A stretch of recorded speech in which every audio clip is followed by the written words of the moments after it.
You have the floor.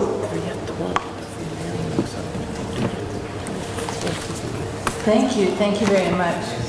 I'm going to say what a great honor it is to be here today with such distinguished colleagues, and I'm also very impressed that on this very rainy Saturday morning that so many people have come, so I'm very grateful to all of you. So and I also have to say that many years ago I was actually a student at the Sorbonne, so it's a great, really something very special for me to be here. So I thank Jan and I thank Jorge for this great honor and definitely a pleasure. Now, so what I am going to do today, or try to, is talk about specific groups, women, children, indigenous peoples, groups that are recognized for being vulnerable, and make a case why there's a gap in the international framework, and perhaps even in the global pact, and where we need to actually do a little bit more and be a little ambitious. So this is my intent for this morning, and I will do my best. And also, let's see, it's going to be very interesting. I have a double computer, or triple screens, but here we go. So first of all, to put it in the context, first of all, I ask, why have we lumped these three groups or four groups together? Because frankly, each of them is important in their own right. First of all, statistically, and of course I go by the research I've done, there are some 370 million indigenous people who occupy 20% of the Earth's territory. Women account for at least half of the population, and 26% of the population is under the age of 15. Yet these are the groups that have been systematically excluded from important decision-making processes, policy-making processes, frankly, in many aspects, but we are focusing right now on environmental protection. And they happen to also be, and I think Marie Jacobsen very nicely laid that foundation, perhaps the most vulnerable to situations such as armed conflict, but also environmental disasters. There are UN studies that show that women, children, indigenous peoples are disproportionately impacted by disasters. And we know that we have increasing disasters due to environmental factors such as climate change. We know, for example, that in Asia and Africa, people may not be aware of it, but 60% of seafood is related to women working. And then many of the most important, highest biological diversity areas in the world are occupied by indigenous peoples. So these are groups that are so important, and I have to only say the name Greta, and we can say how important youth is, so important to environmental protection. Yet, I'm going to give us a quick survey of what we have right now, and I hope you'll all agree it's not enough. Oops, hold on, okay. All right, in the Global Pact for the Environment, and I'm very happy to have been with my colleagues, part of a group of experts. Unfortunately, these groups are only in the preamble. And not that the preamble is not important, but as we know, it's not operative. It doesn't create substantial rights and obligations. Nonetheless, in the preamble, we have emphasized the vital role of women in sustainable development and the need to promote gender equality and empowerment of women.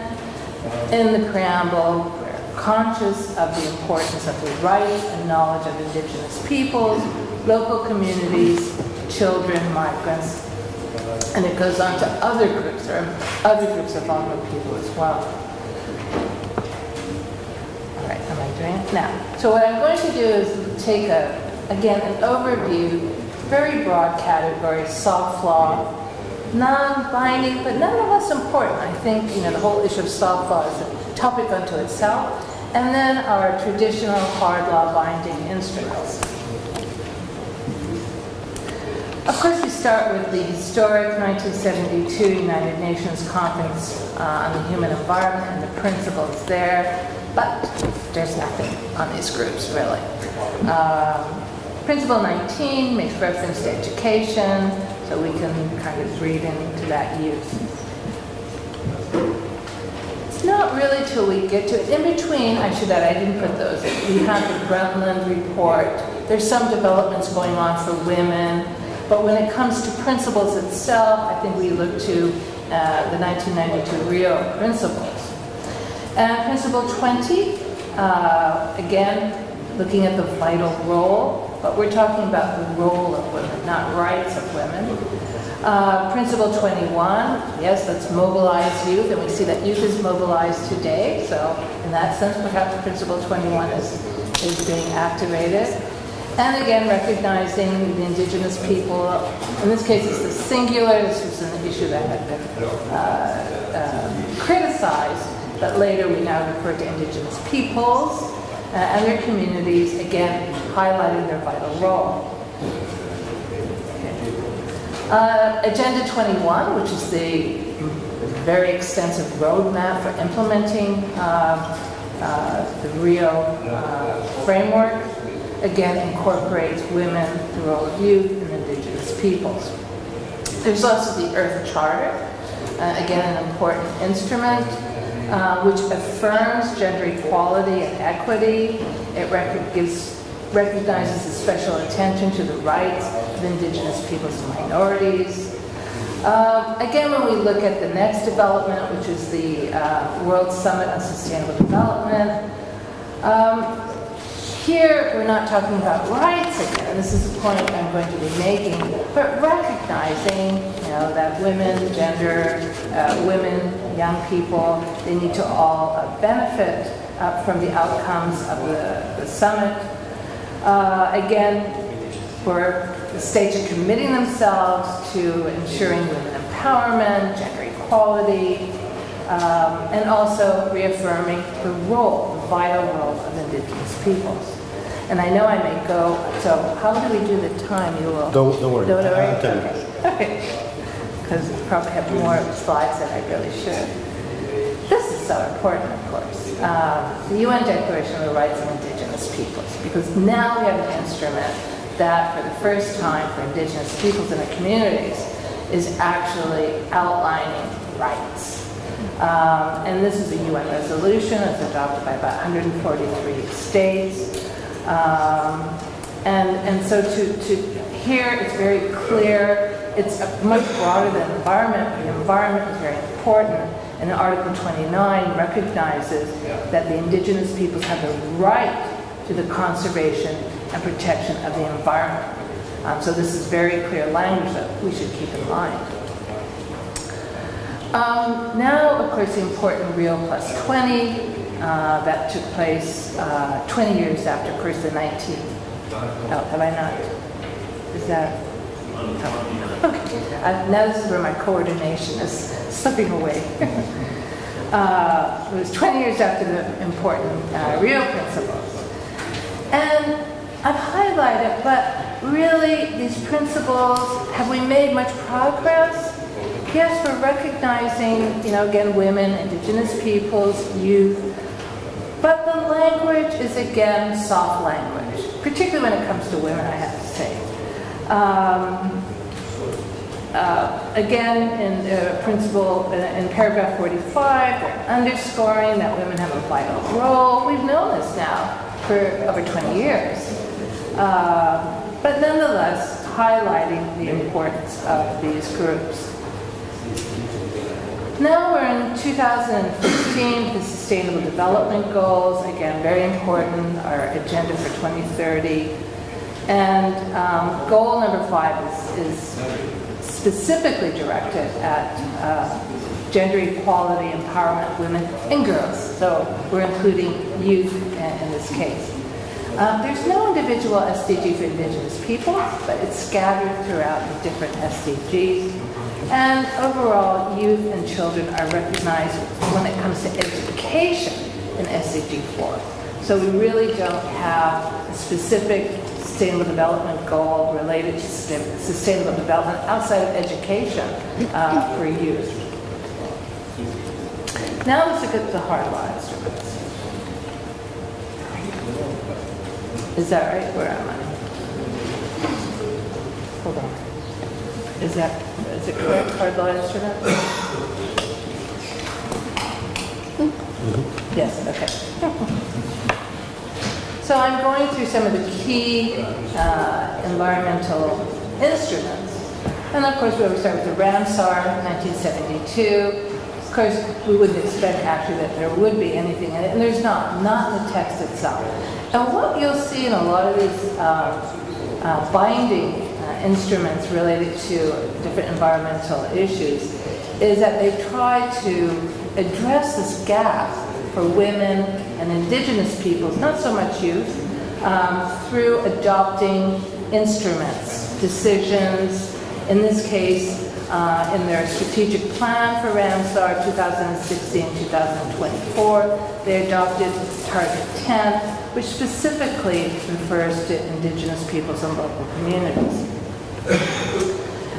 In the 1992 Convention on Biological Diversity, we see that in the preamble, and it was important, I mean this is important nonetheless to have in the preamble the recognition of indigenous and local communities. But there is no reference to women or children in the text itself. When we get to the Aichi targets for biodiversity, here again, there is a recognition that the needs of women, indigenous and local communities should be taken into account. Now, the 1989, very important convention, and so this I underlined. Oh, I have a different one. Run back. There I go. Go forward. Okay. Oh, okay, thank you. 2 minutes. Oh, 2 minutes? Okay, okay. I'll be very good at speeding up. This is important. All right, so what I'm going to show you is the two, in my view, model conventions. One, of course, is the Convention Concerning Indigenous and Tribal Peoples. It's very clear obligations to take measures that takes for the protection of the environment of indigenous peoples and their territories. And then, do I have it? Another great instrument. It's a protocol to the Charter, African Charter on Human and People's Rights. And here it says women shall have the right to live in a healthy and sustainable environment, and state parties are required to take all measures to ensure greater participation of women in the planning, management, and preservation of the environment. These two instruments, in my mind, are the models really that we need to be looking at. And I'm going to go through the rest to get to, oh, well, I guess I should get to my conclusion. So, I think it's fair to say that just through the survey, it's not enough. The principles, while at the time were important, they made, particularly in 1982, the Rio Principles, and recognizes these groups. We're taking new steps, but we're now in 2019, and even our global pact, which is really trying to fill a gap and really create an important instrument, which I hope does happen. So my hope is that when the global pact goes before states for negotiation, adoption, and ratification, that we will move these core groups, I don't call them vulnerable, core groups, into the text, and each merits their own principle. So thank you very much.